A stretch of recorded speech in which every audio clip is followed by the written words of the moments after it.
In this video, we will show you how to reset Epson ME or ME Office 650 FN printer using resetter or adjustment programs.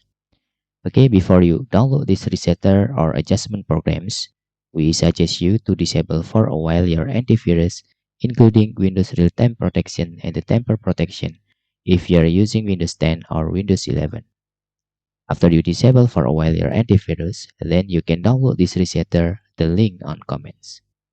After you download the file, you can just right click on the file and select extract all. Please click extract button here. Then you can open the resettle folder and double click in adjustment programs. Please click accept.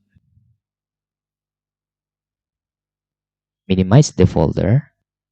And then you can click particular adjustment mode button here and select was inkpad counter and click OK.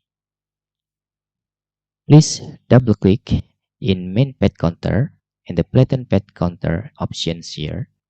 After that, you can click check button. Then you can click initialization button. If the resetting process is successfully, then you can click finish and you can turn off your printer. After that, you can turn back on your printer again. But in any case you have experienced error, you can just try to moving your USB printer into another port available on your computers.